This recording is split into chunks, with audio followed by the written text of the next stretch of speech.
የጢዳሃ ቭሎግ ላሳያችሁ። ይሄን ቭሎግ እንግዲህ ሪያሊቲ ቭሎግ ብላችሁ መጥራት ትችላላችሁ። ከተመቻችሁ እንግዲህ በሁለት ሳምንት አንዴ እሰራላችኋለሁ። ከጧቱ 11 ሰዓት ተኩል እንደተለመደው ተነስተን ወደ ስራ ለመሄድ እንዘጋጃለን። ፈጠነ አልጋይን ከዚህ ወደዚህ ቀየርኳት። አያምሩ? ሽንት ቤት እንግዲህ አብረን መሄድ ስለማንችል ከዚህ በላይ አልቀረስኩም። ለምሳቃ እንቁላል እንጠብሳለን። ምክንያቱም ትናንትና ደክሞኝ ምንም አልሰራውም ነበረ። ስለዚህ ምንም ሽንኩርት ምንም አይገባበትም፣ ምክንያቱም ሰዓት ያስረፍድብኛል። እንደዚህ በቃ በመላጣው እንቁላል ብቻ እንጠብሳለን። ከዛ በኋላ ምሳቃችንን ቁጥር እናደርጋለን። ከዛ ለቁርስ እንደተለመደው ቡላ ገንፎ ነው ምን ጠልዘው ማለት ነው። ቡላ ገንፋችንን እናዘጋጃለን። ምክንያቱም የትራንስፖርት ሰልፉ ወገባችን መቋቋም አለበት ማለት ለዛ በደንብ ተጠግነን ነው የምንወጣው። ብርድ ስላለ እንግዲህ ክረምት ገብቷል እንደምታውቁት ሻይ በማግ መያዝ አለብን ማለት ነው። ምክንያቱም ይበርደኛል፣ እዛ ስደርስ መጠጣት አለብኝ። ሻይን እንደዚህ በማግ ቅድት አድርጌ ያስኩኝ ማለት ነው። አያቀዘቅዝም ይሄ ማግ ባይዘው፣ ከፈለጋችሁ መግዛት ትችላላችሁ። ቡናችንን ፈልቷል። እሱ እስከሚደርስ ድረስ ልብሳችንን እንለባብሳለን። ሰዓትም እንቆጥባለን። እኔ ብዙ ማገዱ አልፈጅም። እነዚህን ብቻ ነው የኮስሞ እቃዎች የምጠቀመው። ዛቦ ጀባ ቀሃጀባ የወለደች ጀነት ይግባ በሰላማዊ የኔ ቆንጆ ብዬ ራሴን ምርቅ ቡናዬንም ጠጥት አደረኩኝ። 3 ሲኒ ነው ቡና መጠጣው። ቡናው እንዴት እንደሚያምር አያችሁት? አቤት እንዴት እንደወደድኩት ማለት ነው። የዕለቱ የትራንስፖርት ወጪ 65 ብርና የመንገድ ካርድ ነው እና አንድ ማስክ ያስፈልገናል። ምክንያቱም ብዙ አይነት ሽታ ስላለ ራሳችንን ከጉንፋን ለመጠበቅ ማለት ነው።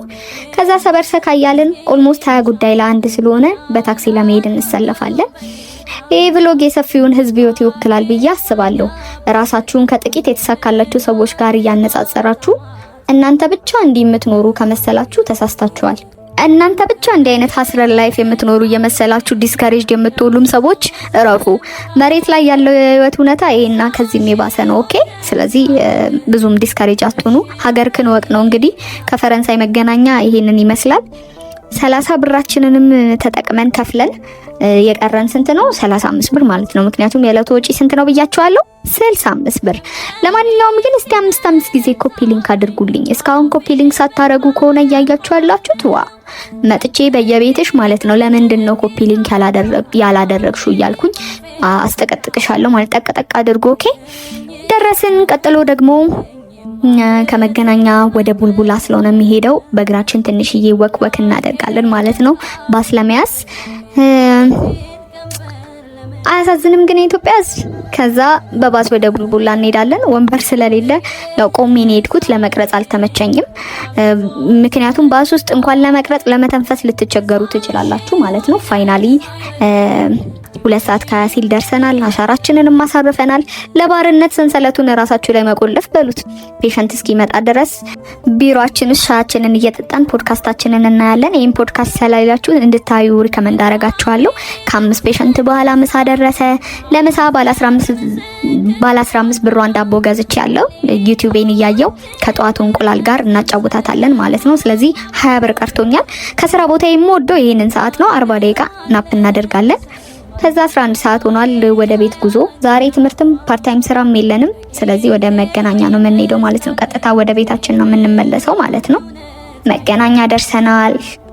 ህይወት ለብዙዎቻችን ከጠበቅናት ውጪ ሆናለች ብዬ አስባለሁ። ይሄ ሁሉ ህዝብ በየፊናው እየደከመ እንዳለ ይሰማኛል።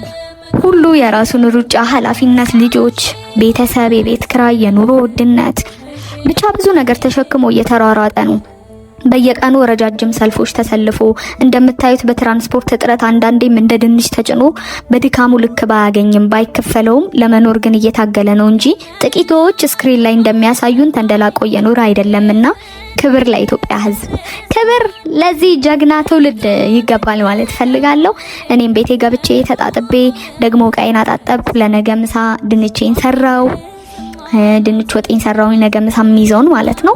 ለራትም የሚሆነኝን እርጥብ በአቮካዶ አዘጋጀውና በልቼ ጥርግ አድርጌ እኔ በሆድ ያልደራደርም። እንደምታውቁት ከምሽቱ 3 ሰዓት ተኩል ሲል ተኛሁኝ። ነገም 11 ሰዓት ተኩል ይሄው ላይፍ ይቀጥላል እስከሚለወጥ ድረስ ማለት ነው እንጂ ሁልጊዜ እንደዚህ ይሆናል ማለት አይደለም። እየደከማችሁ ላላችሁ እንዲህ አይነት ሁሉ ለምታሳልፉ ኢትዮጵያውያን በርቱ።